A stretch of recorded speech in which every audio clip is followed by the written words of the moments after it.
Presenting the PR Maven podcast, hosted by Nancy Marshall, the PR Maven, targeted at business leaders who want to merge the best techniques of traditional networking with the best new platforms and technologies to engage your target audience, build your network, and grow your brand and business. The podcast is sponsored by Marshall Communications, Maine-based, globally connected. As we get ready for another great episode, remember, you can always connect with Nancy and other listeners on the PR Maven Nation group page on Facebook.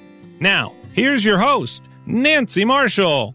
Hello, PR Maven Nation. Welcome to the PR Maven podcast, episode number 35, presented by Marshall Communications, creator of the Marshall Plan 65-Step Strategic Process. For those of you who are new to the show, I'm your host, Nancy Marshall, the PR Maven and CEO of Marshall Communications. I want to welcome you. And for those of you who have been loyal listeners, I want to thank you from the bottom of my heart. My podcast provides my own unique perspective on the world of public relations and personal branding, including what I hope will be actionable takeaways. I want to really emphasize the importance of enhancing traditional relationship building with all of the technology available today to connect with other people and maintain relationships. So every week, the podcast features interviews with successful industry leaders, top executives, and media personalities from around the globe. And this week's guest is no exception. I want to welcome Stu Tinker, the owner of SK Tours of Maine, LLC. Welcome, Stu. Well, thank you, Nancy. It's a real pleasure to be here. I appreciate you asking me. Yeah, well, we're here today at Husson University at the New England School of Communications, NESCOM, and this is the first time being here, and it's a really impressive facility. So quite honored that they allowed us to record here today. So Stu Tinker is a lifelong resident of Bangor, Maine, and along with his wife, he owned and operated Betts Bookstore for 20 years, where they specialized in Stephen King books and memorabilia. Stu also owned and operated a limousine service for a number of years, transporting people like Stephen King, Drew Barrymore, Kenney Rogers, wow, Ann and Nancy Wilson from Heart, John Mellencamp, Cheap Trick, and many others. Wow, that's quite a list of customers you've had. Yeah, it was a fun time. His knowledge of the King world, as in Stephen King world, in and around, quote-unquote, Derry, is second to none. Stu has been Stephen King's fan since 1974, when Carrie was first published, and has remained so ever since. In 1990, he bought Betts Bookstore and has always kept a complete catalog of both Stephen and Tabitha's works in stock in hardcover and paperback for 20 years. Because of the help that the Kings gave his business, his store became well known worldwide as the place to go for Stephen King items. During the last 9 years that he owned the store, he was 100% Stephen King. And after selling the store, he and his wife decided to do Stephen King tours here in Derry. Yes, so we're in Bangor today, which is quote-unquote Derry. And we'll hear more about that, I'm sure, from Stu. So, Stu, it's just so great to have you because you're an example of somebody who has really built your reputation and, your personal brand. So why don't you tell us about your career and how you got into it in the first place? Well, there was a number of years I worked for other people, typical. And after a while, it just got to be dull. And I made the decision. I actually was working for an automobile manufacturer, and I would fly to Newark, New Jersey every Monday morning, fly home Friday night. And it just got to be too much after 4 years or so. And I got thinking about having my own business. So Penny, my wife, and I were driving around Bangor looking and saying, that would be an interesting business. That would be interesting. And we found Betts Bookstore was up for sale. Now, that was the oldest bookstore in Bangor. It started in 1938. And it's strange because I bought my very first book at Betts Bookstore when I was 7 years old. I always went to the library prior to that. I was a big reader. But I went in and bought a book for my father for Christmas and always went back to it. Do you remember what the book was? Yeah, it was a little observer's guide of aircraft, and a little tiny thing. Still have it. Was he a pilot? Yes, yeah, we both are. So nice. Yeah, we went in and talked to the owner, and she had the store for 3 or 4 years, and wanted to get out. And her price was way out of sight for what we were thinking, and for what was left for inventory. So we left, and I continued to work out in New Jersey for a couple of months. And one weekend, we were driving through town, and there was a sign in the window saying "last weekend," and so we just went in to kind of see if there was anything left, and there really wasn't. And the owner remembered us, and she says, "Make me an offer." And I opened my mouth and ended up buying a store, and had no idea what we were doing, didn't have any money, didn't have any experience. But both of us were big readers all our lives and big King fans. So we went around to the other bookstores in town. The thing that we noticed is nobody stocked Stephen King books. They had a few of the current paperbacks, but that would be it. So the two of us made the decision we'd put everything in, both hardcover and paperback. And that's how we started out. Found a distributor that would sell books, and they were very good about helping set up a new bookstore. They knew what you should start with for inventory, and they would send it. And so we got started very slowly. And Stephen King had stopped doing book signings altogether about 6 years prior to that. And he agreed to do one for us, which it made the store legitimate again because it had been run down pretty hard in the last few owners. And after that, he was in the store for 5 years. About every 2 weeks he'd come in. Well, you're essentially answering the next question, because it was give me an example of how PR and social media have helped to advance you personally or your organization or a client. And obviously having Stephen King being willing to do a book signing there. And, there is a saying, the riches are in the niches. And so you obviously niched your business down to Stephen King. So that was a critical decision that you made. With his help, I worked the first 9 months by myself, 7 days a week. And Penny had a full-time job outside and she'd come down usually Saturday and work for half a day, and then the rest of the weekend, had stuff at home to do. With Steve's help, we eventually built the store up. We had 3 floors of books and 12 full-time employees. It wouldn't have happened if he hadn't got us started in those first 5 years. And then Borders came to Bangor, and I knew I couldn't compete with them. So that's when we changed to be 100% Stephen King. But we had gotten into computers through a customer, actually. He lived in Connecticut and kind of mentored me on computers because I knew nothing about them. Our first one was a Tandy from Radio Shack and AOL. I remember those. Yep. You've got mail. Yep. Oh, yeah, absolutely. And showed me how to start a web page and make changes on it. And it just started to grow. At the end of it, we had a little over 4,000 email addresses and physical addresses of King fans throughout the world. So tell me about how the tours all came about. Well, I sold the store 10 years ago to a customer, and the verbal deal was he would leave it in Bangor, and I would work part-time with him. And unfortunately, his wife didn't want to stay in Bangor. She was originally from Connecticut, so they closed the store and moved down there. And I didn't know what I was going to do because I was way too young to retire and didn't have enough money to retire anyway. So I kicked around for 5 or 6 months, and we had done tours off and on in conjunction with the store since 1991. We had a fan club show up, and there were 60 people, which we didn't know was coming.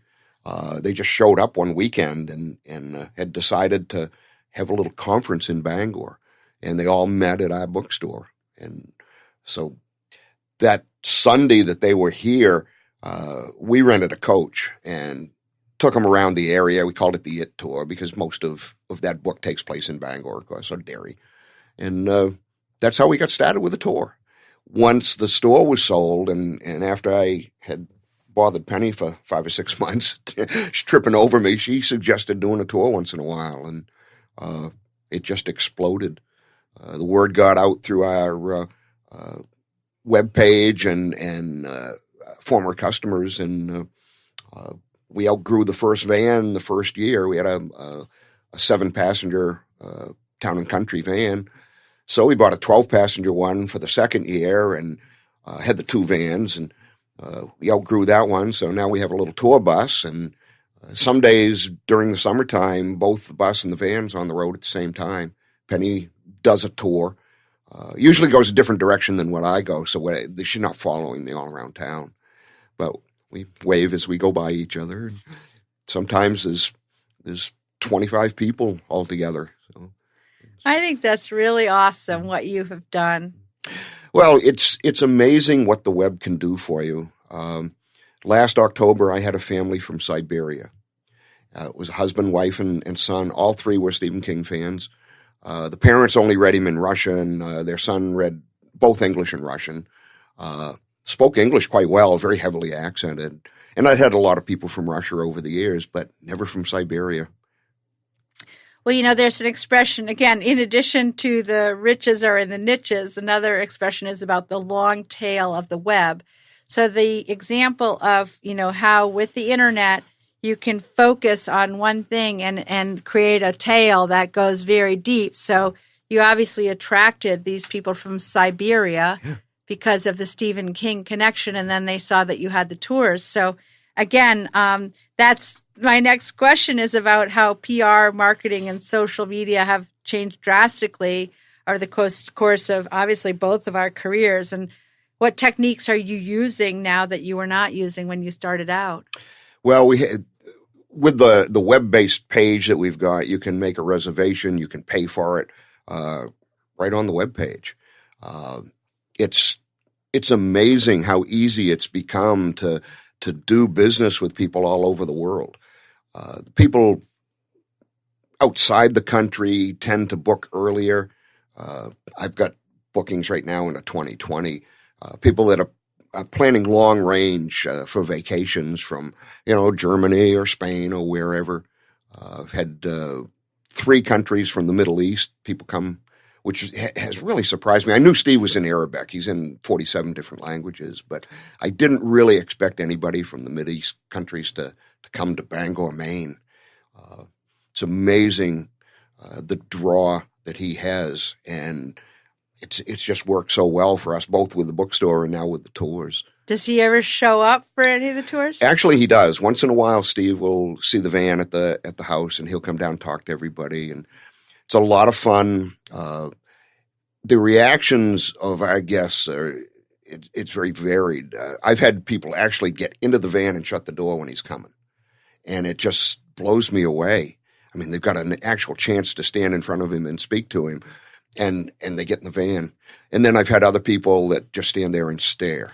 Yeah, they're probably starstruck. They are. And he is very good. He's very down to earth.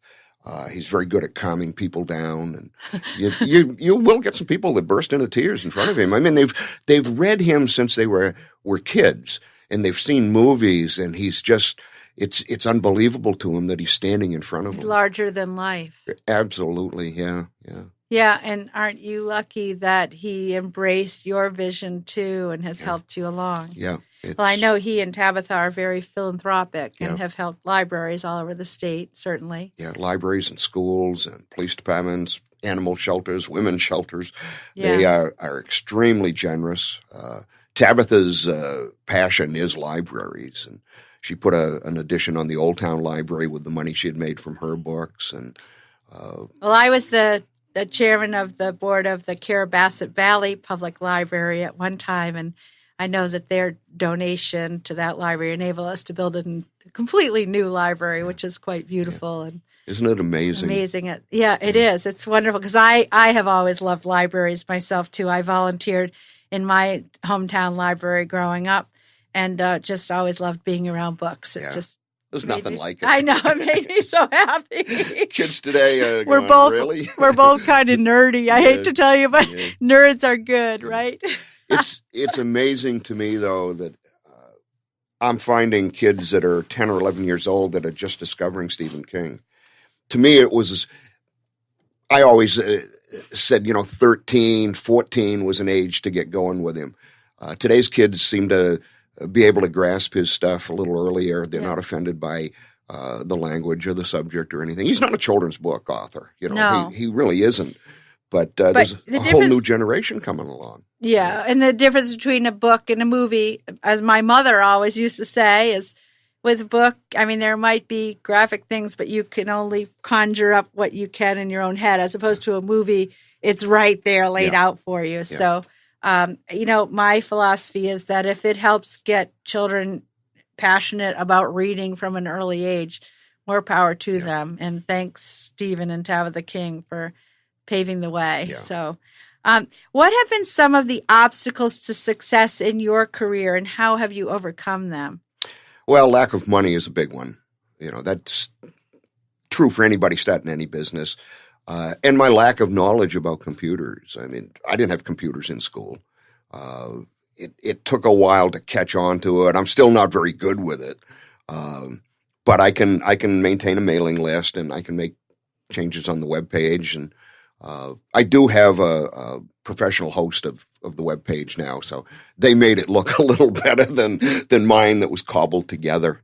But that's a big thing is learn as much as you can about what you're going to be doing and the things that help you along, like computers. That's right. Yeah. Well, the other thing is that I think that people who are too much into their computers and social media might not read books as much. So there's a fine balance. Yeah. But, I'm looking at tourists, of course. And so, the Maine tourist is huge. I mean, it's a huge industry in this state. And there's a lot of information out there that professionals can help you with. And right. Take advantage of that. That's right. If you're starting a new business, SCORE is a great thing. The retired Service Corps of Retired Executives. Right. There's so much knowledge there, and they're willing to share it with you. And that's a great thing. Yeah, you should take advantage of that if you're starting something. Yes. Well, Stu, we're going to be right back, but first we're going to take a quick break. It's time for our giveaway of my book, PR Works, and a famous Things to Do Today pad for those of you who are OCD like I am about accomplishing all of your things to do. So to win a copy of my book, PR Works, and a PR Maven Nation Things to Do pad, visit prmaven.com/giveaway and sign up, because today you could be our next lucky winner. And we will be back in just a moment after our message from Marshall Communications, founder and creator of the Marshall Plan. Hey, PR Maven Nation, Greg here from Marshall Communications. I want to talk about your marketing strategy. Some days, do you feel like you're a hamster running in a wheel? Perhaps you're running the same ad in the same publication because that's the way you've always done it. Or do you not know how many media impressions you got from that news story last month? Do you sometimes feel like you're doing a lot of work but not seeing the results? Well, the good news is you're not a hamster. And if you're feeling like your marketing plan could be better, we'd love to help. At Marshall Communications, we've worked with a wide range of businesses and organizations to create a customized marketing strategy known as the Marshall Plan. During a period of 3 months, we meet with you and your top stakeholders to learn about your world, what keeps you up at night, and best of all, the ways we can work together to combine your knowledge and our marketing and public relations experience to avoid the feeling of spinning in a wheel and create a 3-year marketing plan that provides you with a vision for success. The Marshall Plan is a fully customized document using our 65 proprietary steps and leads to a playbook for your success. And trust me, it feels so much better than running around in a wheel. Now's a great time for you to grow your business, increase your profits, and most importantly, measure your results. If you think your business or organization would be a candidate for a Marshall Plan, you can take our Marshall Plan quiz to find out. Visit marshallpr.com/quiz. And if you'd like to schedule a free consultation about a Marshall Plan, visit marshallpr.com/consult or call us at 207-623-4177. Be sure to mention the code PODCAST for your free gift. Welcome back, and today we're talking with Stu Tinker, owner of SK Tours of Maine, LLC, and I want to dive right back in with more questions. Stu, how do you measure success in your PR, social media, and marketing? Well, obviously, when you're getting enough income in to pay the bills, that's a big success story. Because when you start out in any business, no matter what it is, don't expect to make money right off the bat. Everything that you earn tends to get pushed back into the business. When we bought the bookstore, Penny told me the number one rule was I couldn't fall in love with the inventory. And as much as I loved getting a limited edition Stephen King book in or an autograph book, I had to sell it. And sometimes it hurt. It was like, boy, I'd like that in my own collection, and you just can't do that. So that's something that younger people starting out need to realize, that you're not going to get rich right off the bat, and you need to talk to people that can help you and guide you and share their experience with you.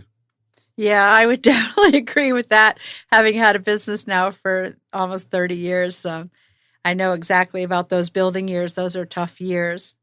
So, Stu, most successful people have a network of fans and followers, either online or in person or both.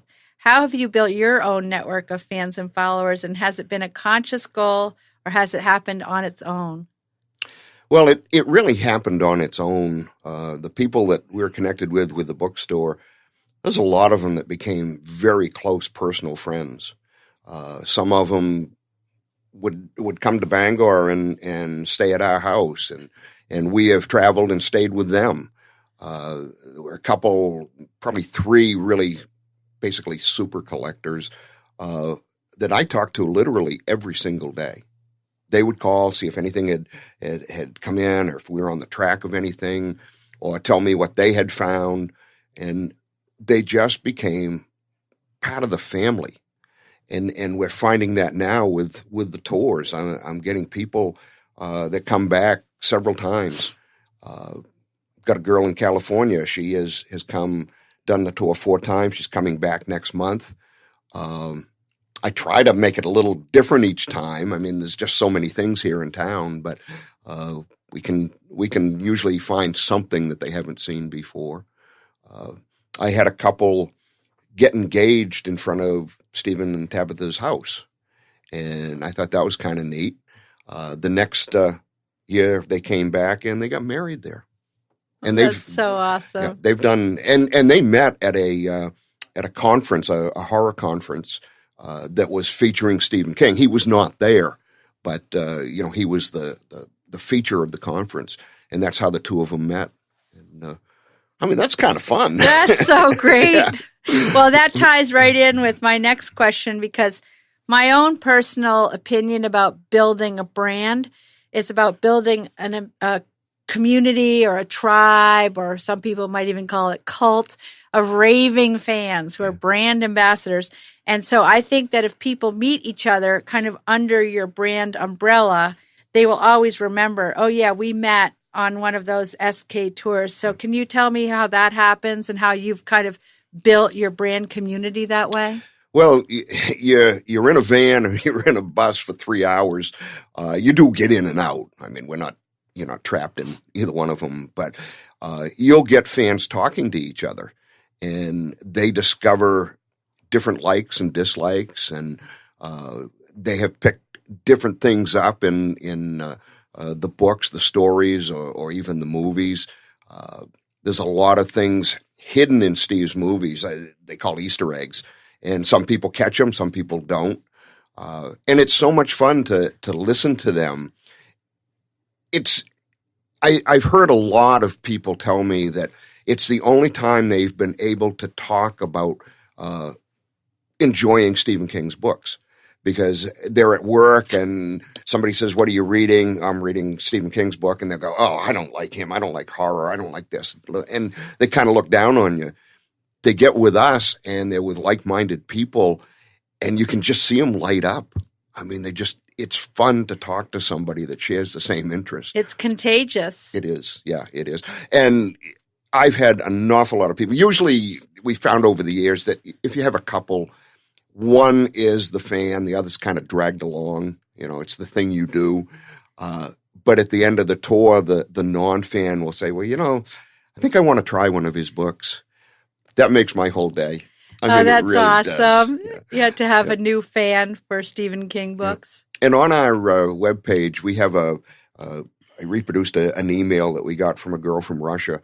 She was one of 6 people that came and made it perfectly clear when she got in the van with me that she had no interest in it. She was just coming along. They were doing a tour of the East Coast, and her girlfriend was a big King fan, and she told me she didn't like horror. She didn't really enjoy reading. And a few months after the tour, I got this email from her. She'd already read 6 Stephen King books. She was so excited about it, and that's what makes it all worthwhile.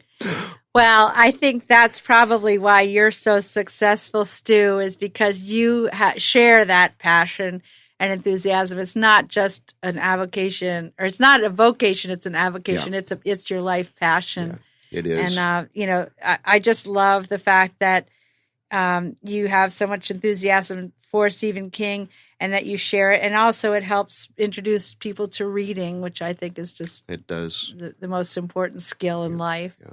And, we focus on Steve, but I try to get in Tabby's works because she's a very good writer.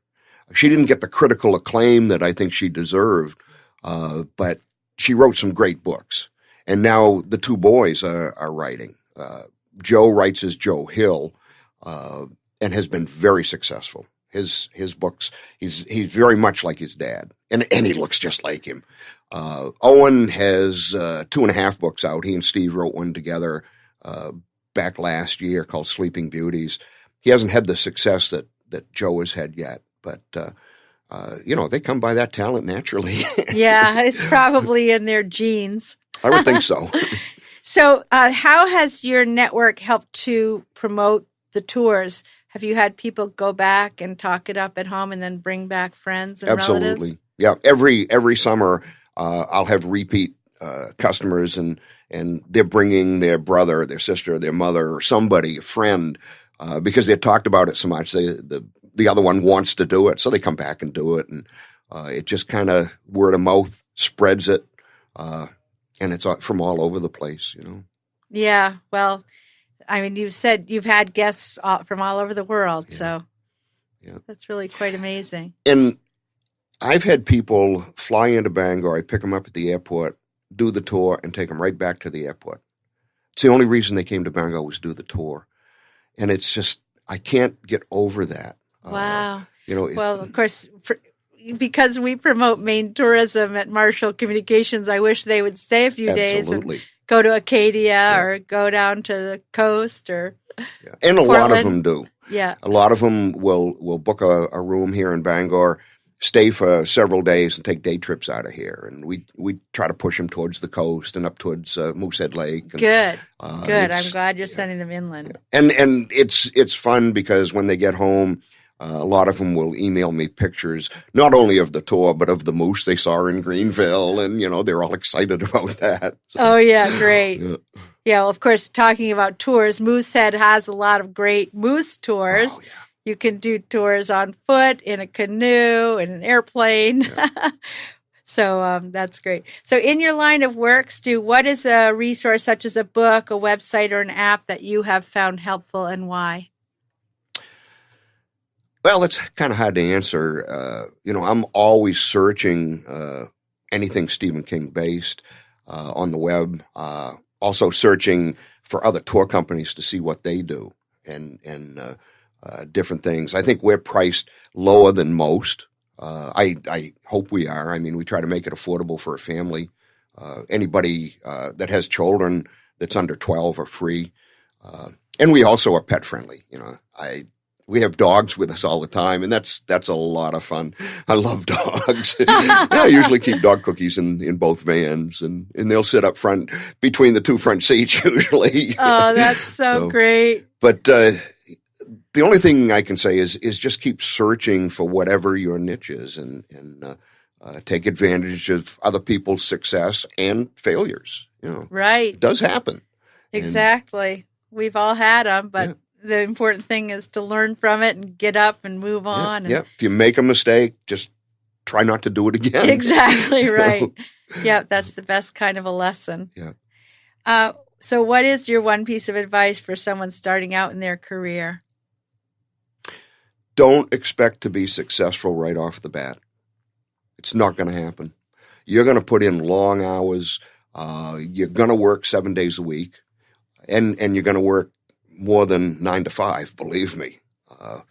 At the store, I would go in at 6:30, 6:45 in the morning, not get out of there till 9 or 10 at night. It's hard work, but it's so rewarding. It really is. It's so much more fun than working for somebody else. I would agree. But I do laugh when people say they want to start their own business because they want freedom. And I always say, freedom pretty much to work all the time. Yeah. And even when you're not working, you're still thinking about it. Yeah. So it is, you do have to be passionate about what you're doing or else it's not going to work. Yeah. If it isn't fun, you don't want to do it. It's just, that's the only thing I can say is I found it to be extremely rewarding and a lot of fun, both the store and now the tours. Yeah. Well, that's great. I think it sounds great. I haven't done one of the tours, but you've sold me, so I'm going to sign up to come this summer. Anytime. Just give me a call. Tell me you're coming. That's great. So do you have one parting thought you'd like to share with PR Maven Nation? Keep listening. Keep listening. You're going to learn by listening to these podcasts. So. Thank you, Stu. Yep. That's awesome. I'd like to encourage people to keep listening too, because, my whole premise is that people need to do what you've done, which is the face-to-face interaction, because I think that's really where the magic happens between two people, because there really are hormones that transmit between people only when you're in the same space. Dopamine, serotonin, the happy hormones, but we need to use the technology. We need to connect on social media and connect in other ways using the computer, because that's how you stay connected. So I bet that now that people have come from Serbia, for example, you probably send them follow-up emails and other things to try to encourage them to come back? We do. With the store, we used to put out a quarterly newsletter, and it was expensive because you had to have it printed and then you had to mail it, but it was very successful because people read it and they hung on to it. I've had people come on the tour and they've got a newsletter that we sent out in 1991 or two and say, I bought this book from you, and that's fun. And with the connection to the Stephen King and Tabitha King world, we've had write-ups in People magazine. We've been in the New York Times. We've been on the Los Angeles papers, and that all helps. I mean, you can't go wrong with any kind of publicity, as long as I spell your name right. I think that's what what the saying is. You're a very good advocate for PR, actually. Yeah. Are you in Wikipedia? Yes. Yeah? Yes. Cool. I don't think there's a lot there. I don't check that very often. Yeah. TripAdvisor has been a big help for us. Oh, good. We've got like 900 reviews on there that are all 5 stars. Wow, that's awesome. So many people would just kill to have that. Yeah, we have 2 that are 1 star, and that was deserved because I forgot the people. They didn't get to do the tour. But you know what? That almost makes the 5-star ratings that much better, because if they were all if you had 905 stars and no reviews with anything less, people wouldn't believe it. Yeah. So, but again, the fact that you got those 1-star ratings, and I'm sure you responded and apologized. Absolutely. Yeah. It was just a mix-up in the scheduling and on our part, not theirs. It was our problems. So. It's again, that's one of the mistakes. Try not to do a second time. You learn. In our case, we're not going to do it a third time. No. So my final question is to help PR Maven Nation to connect with you and to sign up for one of your tours. What's the best way they can sign up for a tour and connect with Stu? Well, our webpage is sk-tours.com. And email, it's sk-tours@msn.com. I do most of it through email and the web page, and also call. How about social media? Facebook, we have a couple of different pages.